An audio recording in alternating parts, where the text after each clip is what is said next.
ये कहानी एक माँ बेटे की है। तो कुछ समय पहले की बात है। मोहिनी का बेटा, जिसे वो काफ़ी ज़्यादा प्यार करती थी, वो काफ़ी ज़्यादा बिगड़ गया था।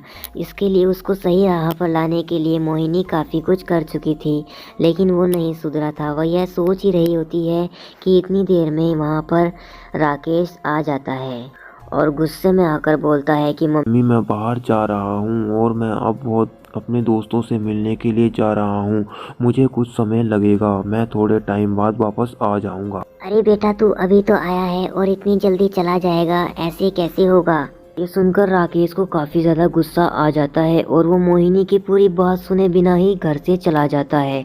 वो बोलता है कि मैं अपने दोस्तों से मिलने के लिए जा रहा हूँ। इधर मोहिनी उसका आवाज भी लगाती है और मोहिनी की तबीयत खराब हो जाती है और मोहिनी वहीं पर फर्श पर बेहोश होकर गिर जाती है। उसके बाद लेकिन राकेश उसकी तरफ नहीं देखता है और राकेश अपने गांव के दोस्तों के पास चला जाता है। तभी यहाँ पर गांव के दोस्त भी देखकर उसको हैरान हो जाते हैं। तो राकेश का दोस्त विमल उससे पूछता है कि तुम इतनी जल्दी कैसे आ गए। तभी यहाँ पर राकेश उसको सारा कुछ हाल भी बताने लग जाता है। राकेश की बातें सुनकर उनके सारे दोस्तों को काफ़ी ज़्यादा गुस्सा आने लगता है, क्योंकि राकेश ने अपनी माँ के साथ बहुत कुछ गलत किया था। तभी यहाँ पर सारे दोस्त उससे गुस्सा हो जाते हैं, लेकिन विमल उसको समझाने के लिए आगे आता है और कहता है, देख भाई राकेश, तूने ये अपनी माँ के साथ बिल्कुल गलत किया है। तेरी माँ ने तुझे बड़ी मुश्किल से पाल पोस कर इतना बड़ा किया है और तेरी हर एक कमी का भी ख्याल रखती है। तुझे उसके साथ ऐसा नहीं करना चाहिए था।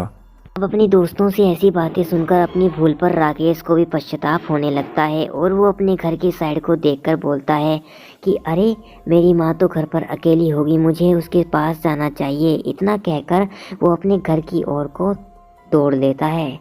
जब राकेश घर वापस आता है तो वह देखता है उसकी माँ फर्श पर बेहोश पड़ी है। वह अपनी माँ को उठाने की कोशिश भी करता है, लेकिन उसकी माँ नहीं उठती। तो वो काफ़ी घबरा जाता है और वो अपनी माँ के पैरों की साइड जाता है और अपनी माँ को यहाँ पर हिलाने डुलाने का प्रयास करता है, लेकिन उसकी माँ तो हिलती नहीं है। ये सब देखकर राकेश काफ़ी ज़्यादा दुखी हो जाता है, लेकिन मोहिनी थोड़ी देर बाद अपने आप ही उठ जाती है और यहाँ पर राकेश की तरफ नहीं देखती है। तो इससे राकेश समझ जाता है कि उसकी माँ उससे नाराज़ हो गई है।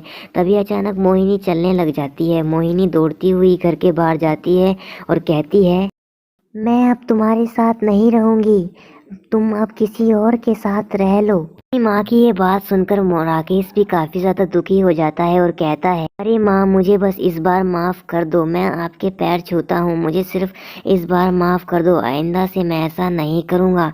तो यहाँ पर उसकी माँ उसको समझाती है कि उसने ये सब उसको सबक सिखाने के लिए ही करा था और उसके दोस्त भी उसके साथ मिले हुए थे। ये सब सुनकर राकेश भी काफ़ी ज़्यादा खुश हो जाता है, क्योंकि उसे अब ये संतुष्टि हो चुकी है कि उसकी माँ उससे नाराज़ नहीं है। तो इस कहानी से हमें ये सीख मिलती है कि अपनी माँ को कभी नाराज़ ना करो।